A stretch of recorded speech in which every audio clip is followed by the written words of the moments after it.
Hi, this tutorial covers expected value. Okay, so let's start with a situation, specifically a chance experiment. So the chance experiment here is to note the gender of the last 3 babies born at a local hospital. Okay, so one outcome might be male, female, female.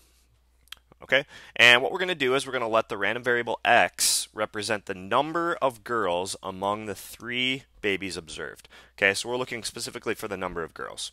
Okay, so if our outcome was male, female, female, x would equal 2 for that trial.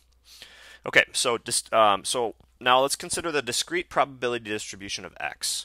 So the possible number of girls out of 3 babies being born are 0, 1, 2, or 3. So it could be all boys, so no girls, 1 girl, 2 boys, 2 girls, 1 boy, 3 girls, and no boys. Okay, so these probabilities here were calculated using kind of a 50% chance of a boy, 50% chance of a girl. Okay, so now the question is if 3 babies are born, how many would we expect to be girls? Okay, would we expect 1 out of 3 to be girls? Would we expect 2 out of 3 to be girls? Okay, so what we want to be able to do is use a probability distribution to calculate what we call the expected value. Okay, so to define expected value, it's the weighted average of all possible values of the random variable. Okay, it's also known as the mean of a probability distribution. And the mean of the probability distribution, we use the symbol mu. Remember that mu represents a population mean. Okay, but since we're doing it for a probability distribution, this is what we would expect the population mean to be. So we're going to use that Greek letter mu. All right, so then kind of putting this into a formula. The formula for the expected value of x, so sometimes it's notated as e of x, where e represents e for expected value. So the expected value of x is the sum of x times p of x. So you're going to take each possible value of x, multiply it by its corresponding probability, and then add all of those up. Okay, and then this is the same formula down here, but we're just using that Greek letter mu. So the average, the population average, or the expected value is the sum of x times p of x. Okay, and anytime you have this sum symbol here using that summation notation, there's always implied parentheses after that. So we're always going to multiply first and then add at the end. Okay, so let's take a look now at actually calculating the expected value using this probability distribution. Okay, so again, the formula is the sum of x times p of x. Okay, so sometimes what I like to do is just add in kind of a third column to this table,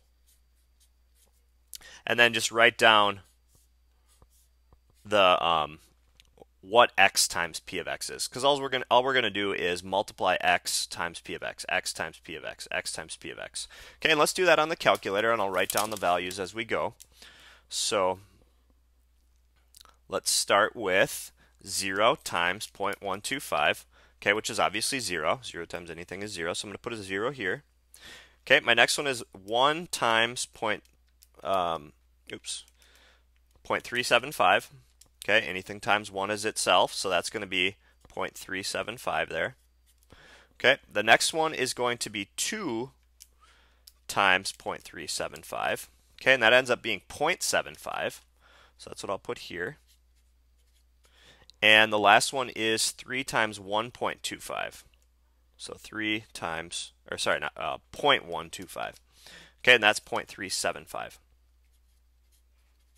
Okay, now what we want is we want the sum of x times p of x. So we need the sum of these values. So I need to add those up. Okay, so now let's add those 4 values in the calculator. So 0 plus 0.375 plus 0.75 plus 0.375. Okay, so those are those 4 values all added. And I end up with a mean, or an expected value, of 1.5. Okay, so So for 3 newborn babies, 1.5 females are expected. Okay, so 1.5 is the expected value. Okay, now can you have 1.5 females from a sample of 3? Okay, obviously no. Okay, this when you're actually finding values of x, you can only have whole numbers. But it is okay to have an expected value that's like a decimal number. And the reason behind that is this is just what you would expect for 3. Okay, if you had 6 newborn babies, we would expect 3 females. Okay, so even though 1.5 isn't possible, it's still a meaningful value. All right, so the key on this tutorial was just to make sure you understand how to apply the expected value formula or the mean. So that has been your tutorial on the expected value. Thanks for watching.